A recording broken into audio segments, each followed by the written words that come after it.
저희 검찰독재대책위원회는 이번 판결에 대해서 검찰이 조작한 거짓과 궤변을 전제로 하지도 않은 말을 판결한 것이다, 이렇게 생각을 하고 있고, 이재명 대표에 대한 무죄를 확신합니다. 준비된 기자회견 진행하겠습니다. 서울중앙지법 형사합의 34부 한성진 부장판사, 주심 이학인 판사, 배석의 박명 판사.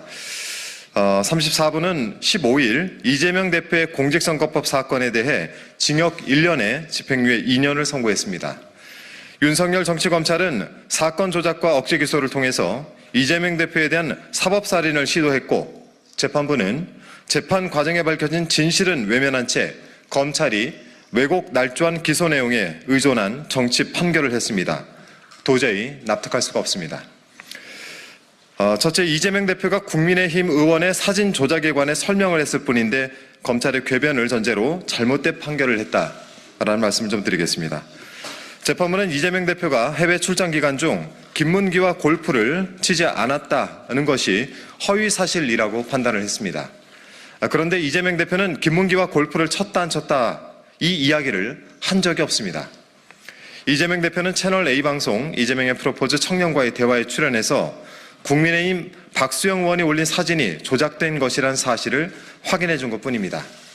2021년 12월 국민의힘 박수영 의원은 이재명 대표를 포함해 10명이 찍힌 단체 사진에서 4명 부분만 도려내 마치 4명이 골프를 친 것처럼 조작한 사진을 본인의 SNS 계정에 올려 여론몰이를 했습니다. 이에 이재명 대표는 이를 설명한 것인데, 재판부는 검찰의 왜곡된 주장을 그대로 인정하면서 이재명 대표가 해외 출장 기간 중에 김문기와 골프를 치지 않았다는 것이라고 판단을 하였습니다. 해당 발언을 있는 그대로 판단하지 않고 경위나 목적 등을 제멋대로 추측해 이재명 대표가 하지도 않은 발언을 거짓이라고 자의적으로 판단한 것으로, 이는 정치 검찰이 정치권과 야합한 결과를 재판부가 동조한 꼴입니다.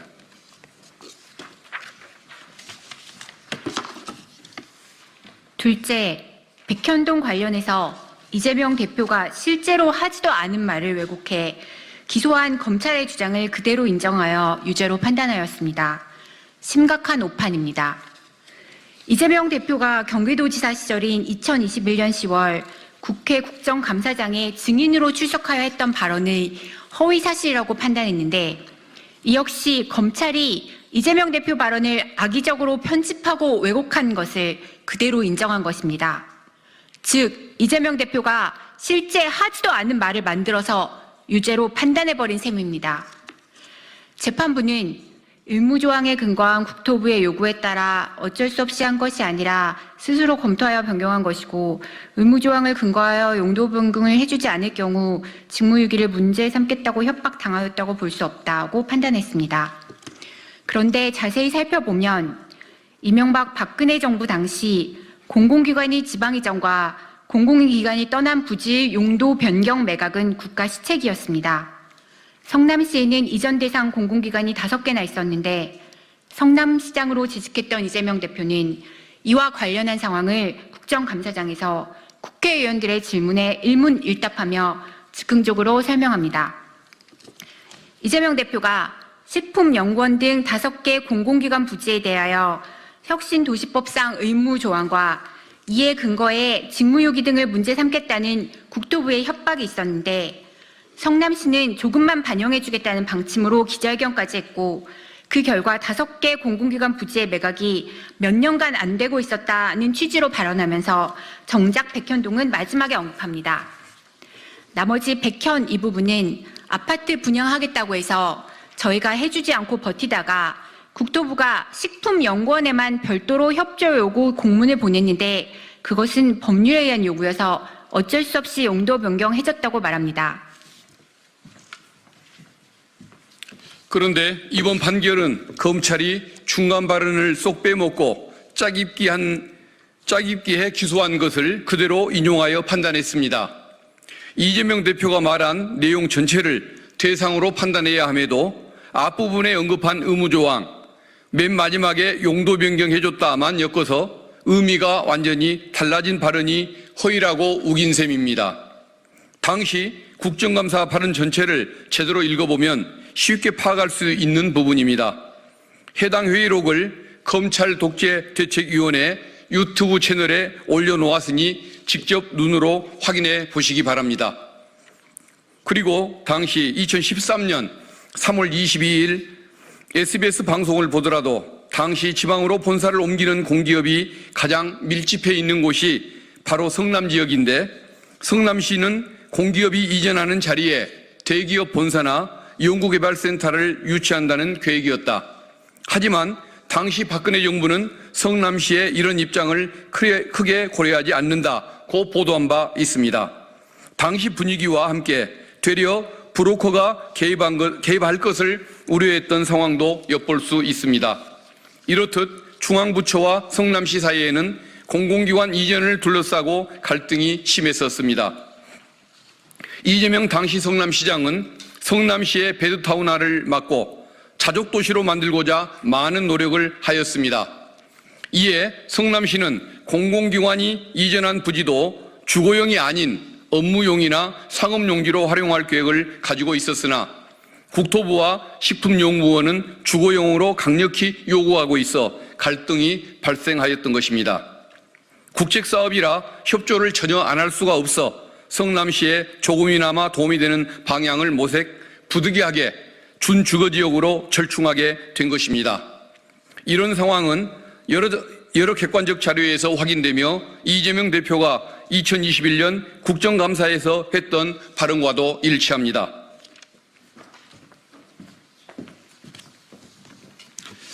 셋째, 당시 정부가 성남시를 압박한 것은 명백한 사실이고 주관적 판단은 공직선거법으로 처벌할 수 없습니다. 이재명 대표의 협박을 해서라는 말은 국토부가 성남시를 압박했던 그 당시의 분위기를 표현한 것입니다. 국토교통부가 협조 요청 공문을 수차례 보냈었고 백현동 식품연구원 부지를 특정해 보낸 공문도 3회나 있었습니다. 대통령 주재회의, 청와대 비서관 주재회의에서의 용도 변경 요구, 안행부의 이행실적 점검, 국책사업에 협조하지 않으면 직무유기로 문책한다는 국무총리 지시하달, 도시계획 공무원 소환회의, TF 구성, 감사원의 매각 지연에 대한 감사 실시 등이 있던 상황에서 일개 기초지자체인 성남시가 압박을 느꼈을 것은 당연합니다. 그런데도 이번 판결은 검찰의 입맛에 맞는 일부 내용만을 가지고 협박을 당하였다고 볼 수 없다라고 판단했습니다. 더 심각한 것은 이재명 대표에게 유리한 법리적 판단은 아예 생략해버렸다는 점입니다. 공직선거법 처벌 대상은 후보자의 행위여야 하는데 협박을 해서든 협박을 당해서든 이는 후보자의 행위가 아닙니다. 검찰이 국토부가 협박했다로 기소했다가 협박당했다는 수동태로 공소장을 변경했지만 그런다고 국토부의 행위가 이재명 대표의 행위로 되는 것은 아닙니다. 그런데도 재판부는 이 부분에 대해 판단하지 않았습니다. 국토부는 후보자가 아닌 제3자라 국토교통부가 협박을 했다는 것은 공직선거법 구성요건에 해당하지 않고 협박을 당했다는 것 역시 후보자의 행위가 아니라 구성요건이 되지 않습니다. 용도 변경의 이유를 따진 것이라면 행위의 동기는 주관적인 판단의 영역이라 후보자의 자질에 관한 공직선거법 영역이 아닙니다.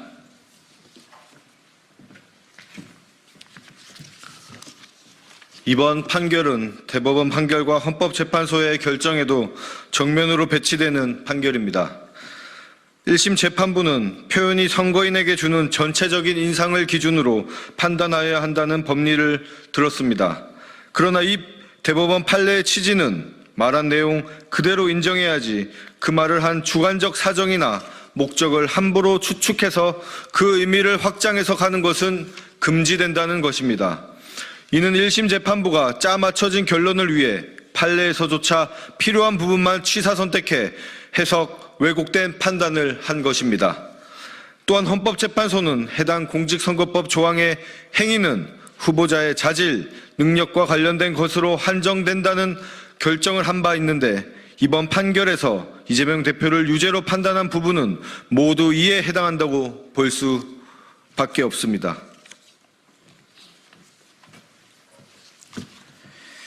다섯째, 이재명 죽이기 정치 판결입니다. 불의가 법이 되면 저항이 의무가 됩니다. 끝까지 함께 싸웁시다. 재판부는 3년 전 대선 과정에서 했던 말 한두 마디를 비틀고 증언을 취사 선택하여 판결함으로써 윤석열 정권을 견제할 유일한 대안인 제1야당 대표의 정치 생명에 심대한 타격을 주었습니다. 이번 판결은 정치검찰이 조작한 기소 내용을 근거로 삼았기 때문에 전제부터 잘못된 판단이고 인식의 영역을 처벌할 수 있음을 보여줌으로써 표현의 자유를 심각하게 위축시킬 판단입니다. 이는 윤석열, 김건희 국정농단으로 인한 정권의 위기 상황을 오직 이재명이라는 정적 제거와 제1야당인 민주당 탄압을 위해 모면해 보려는 치졸한 공작에 야합한 정치 판결인 것입니다. 이제 첫 번째 재판의 1심이 끝났을 뿐입니다. 오는 25일 두 번째 재판의 1심 선고가 있고 아직 재판이 시작되지 않은 사건도 있습니다.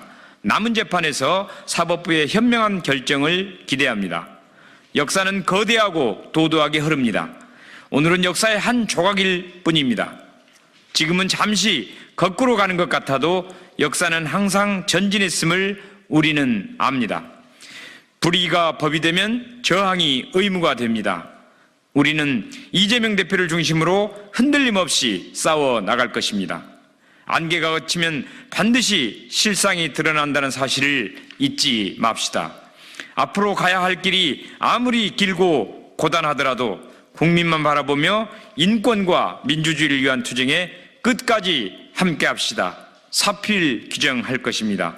2024년 11월 17일 더불어민주당 검찰독재 대책위원회. 네, 기자회견 중에 저희가 정정을 해야 될 부분이 하나 있어서 말씀 좀 드리겠습니다. 저희가 네 번째 저희 입장을 발표하면서 헌법재판소는 해당 공직선거법 조항의 행위는 후보자의 자질, 능력과 관련된 것으로 한정된다고 결정한 바 있는데 이번 판결에서 이재명 대표를 유죄로 판단한 부분은 모두 이에 해당한다고 볼 수 없습니다.로 정정을 하겠습니다. 이상입니다. 고맙습니다.